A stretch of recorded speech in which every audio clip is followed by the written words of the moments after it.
Hello friends, स्वागत है आपका आपके अपने YouTube channel S Kumar gardening में। इस चैनल पे आपको फ्रूट, फ्लावर और वेजिटेबल्स की ग्रो केयर एंड ग्राफ्टिंग के अपडेट लगातार मिलते रहते हैं। तो आज के इस अपडेट में हम गुआवा प्लांट के विषय में जानेंगे कि गुआवा प्लांट पर आप सर्दियों के मौसम में ज़्यादा बड़ी साइज के फल किस तरह ले सकते हैं। कुछ और कॉमन प्रॉब्लम जो गार्डनर अक्सर फेस करते हैं उसके विषय में भी जानेंगे कि बारिश के मौसम में यदि आप पौधे पर फल ना लें और सर्दियों के मौसम में यदि आपको अपने पौधे से फल लेना है, कार्य अपने पौधे पर करने पड़ेंगे, कुछ काट छांट हमें करनी पड़ती है, तो उसी के विषय में है। तो वीडियो में आगे बढ़ने से पहले आपसे एक रिक्वेस्ट है कि वीडियो में दी गई जानकारी यदि आपको पसंद आए तो वीडियो को एक लाइक और प्यारा सा कमेंट जरूर कीजिए फ्रेंड। चैनल पे यदि पहली बार आपने विजिट किया है तो चैनल को सब्सक्राइब जरूर करें ताकि आने वाली हर वीडियो का नोटिफिकेशन सबसे पहले आपको मिले। तो फ्रेंड, यह 30 अगस्त का दिन है। यह इस वीडियो में आपको 2 महीने का अपडेट मैं एक साथ आपके साथ शेयर कर रहा हूँ। तो यह 30 अगस्त का समय है जब हमने अपने पौधे पर कुछ काट छांट की है। उसका क्या कारण है वह भी मैं आपको बताऊंगा। तो आप जैसा कि देख सकते हैं कि हमारे पौधे पर ढेरों फ्रूट्स इस समय पर बने हुए हैं। सभी फूल फलों में कन्वर्ट हो चुके हैं। इस पौधे पर यह थाईलैंड वैरायटी का पिंक गुआवा प्लांट है और इस पर 400 से 500 ग्राम का फल लगता है।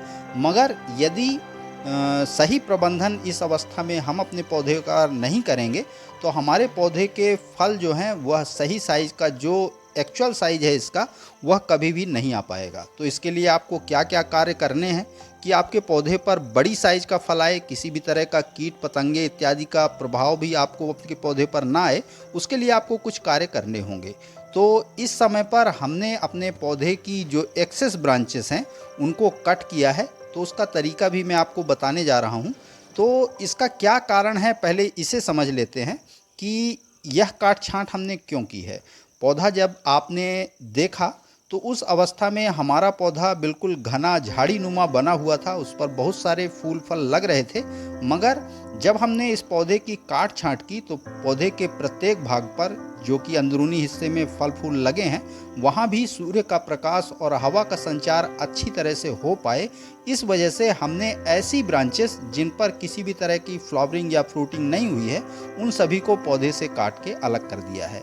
इसकी काट छांट करने से पौधे की एनर्जी भी वेस्ट नहीं होगी और जो भी एनर्जी पौधा हमारा ऊपर की ओर लेके आएगा, भोजन की खुराक, वह फलों तक अच्छी तरह से पहुंच पाएगी। 1 महीने बाद हमने इस पौधे पर कुछ काट छांट और की है, उसका क्या कारण है और उसके विषय में भी बात करेंगे। तो आइए हम इस पौधे की कुछ एक्सेस फ्रूट जिनको हमें आवश्यकता नहीं है यह नहीं कह सकते, मगर चूंकि हमको अपने पौधे से एक मैच्योर और बड़ी साइज का फल लेना है, तो इस वजह से हमको यह काट छांट इस अवस्था में करनी होती है। तो लगभग पहली काट छांट के बाद यह दूसरा 1 महीने बाद का अपडेट है जब हम अपने पौधे से कुछ फल काट के अलग कर रहे हैं। बारिश के मौसम में अक्सर यह गार्डनर को समस्या फेस करते हैं कि उनके पौधे में बारिश के समय फल आ जाता है और जब एक्चुअल में सर्दियों के समय जब अमरूद स्वाद मिलना चाहिए उस समय पर उनके पौधे पर फल नहीं आते। तो उसका यही कारण है कि पौधे की जो एनर्जी रहती है वह बारिश के समय में उसकी फ्रूटिंग से निकल जाती है। उस समय बेस्वाद फल लगता है हमारे पौधे पर और उस पर कीड़ों का भी बहुत ज़्यादा प्रकोप होता है। फल के अंदर कीड़े की बहुत ज़्यादा समस्या आती है।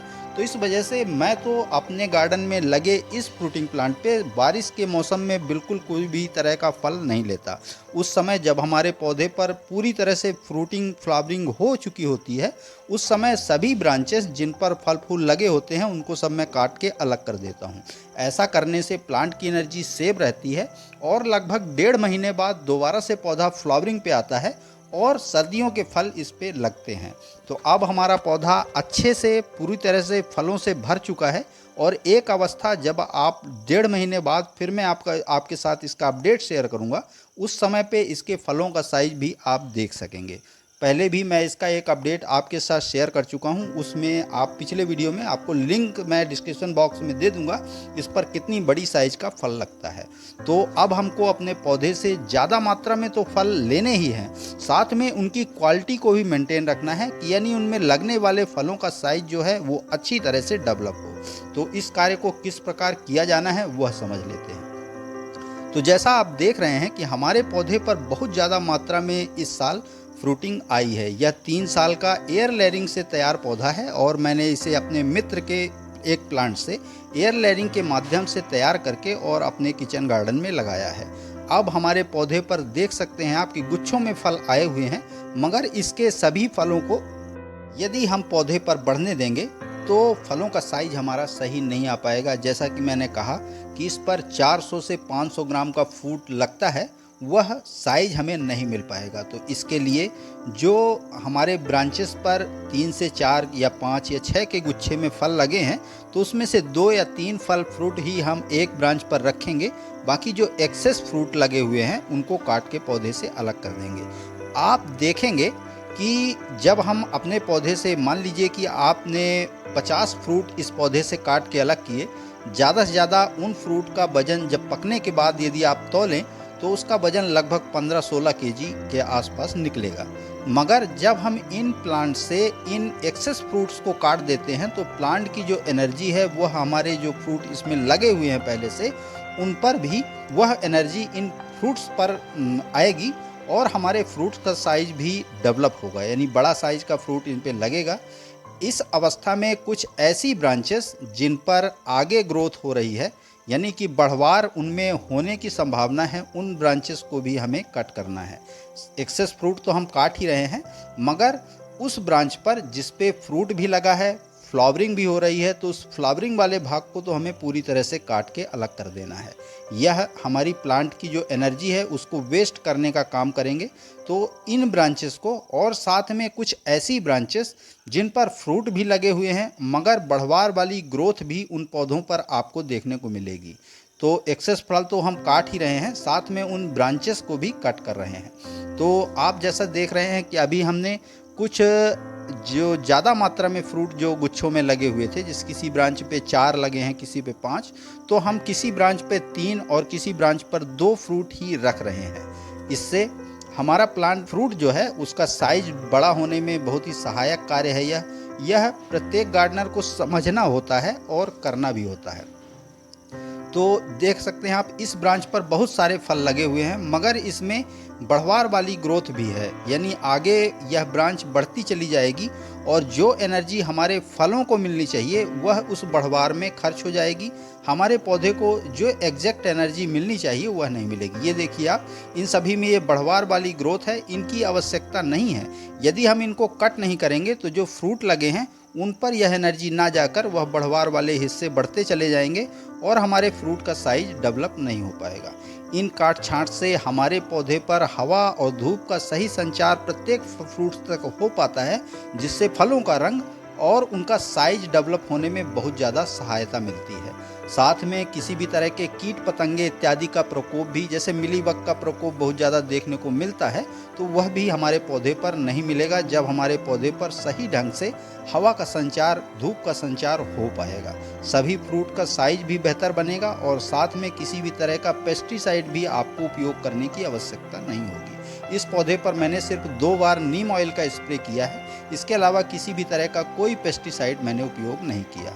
जब पौधा प्रारंभिक अवस्था में फ्लावरिंग के बाद मैंने इसको कट किया था बारिश के मौसम में, उस समय पर गोबर खाद की भरपूर मात्रा और केले के प्लांट का कुछ वेस्ट मैंने इस पौधे के रूट्स के लगभग 1 मीटर के दायरे में इस पौधे को दिया था। और जब दोबारा से हमारी फ्लावरिंग आई तो आप देख सकते हैं इस पर कितनी जम के फ्लावरिंग और फ्रूटिंग इस समय पर आई हुई है।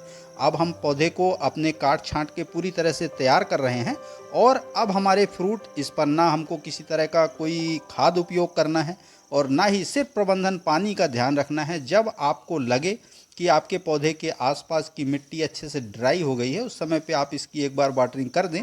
सर्दियों का समय है, 15 से 20 दिनों के अंतराल में भी यदि आप इसकी वाटरिंग करते रहते हैं तो इतना काफ़ी होता है। तो देख सकते हैं आपने कि कुछ प्लांट से हमने फ्रूट भी काट के अलग किए हैं। यदि इनका मेच्योर फल का साइज़ ज़्यादा से ज़्यादा 15 केजी होगा जितने फ्रूट हमने काट दिए, और साथ में ये कुछ बढ़वार वाली ग्रोथ भी हमने काटी है। यह पौधे की एनर्जी को वेस्ट करने के अलावा और कोई कार्य नहीं करती। हालांकि यह कार्य अच्छा नहीं लगता कि हम एक हरे भरे फल के पौधे को काट के छांट के अलग कर रहे हैं, मगर यह कार्य करना बहुत अनिवार्य है। इससे पौधे के फल जो लगते हैं वह बड़े साइज के लगते हैं। सभी फूलों वाले ब्रांचेस को भी हमने पौधे से कट किया है, क्योंकि इन फूलों की अभी हमको कोई आवश्यकता नहीं है। तो आशा करता हूँ गुआवा प्लांट के प्रबंधन का यह छोटा सा अपडेट आपको ज़रूर पसंद आया होगा। पसंद आया तो लाइक करिए, कमेंट करिए, अपने गार्डनिंग लविंग दोस्तों के साथ शेयर करिए। चैनल पे यदि पहली बार आए हैं तो प्लीज़ चैनल को सब्सक्राइब जरूर करिए। बेल यानी घंटी के बटन को ऑल पे प्रेस करिए, ताकि बागवानी व गार्डनिंग से रिलेटेड ऐसी ही रोचक व जानकारीप्रद वीडियो का नोटिफिकेशन आपको समय समय पर मिलता रहे। तो अभी के लिए फ़िलहाल इतना ही। वीडियो में अभी तक बने रहने के लिए बहुत बहुत धन्यवाद। Thank you.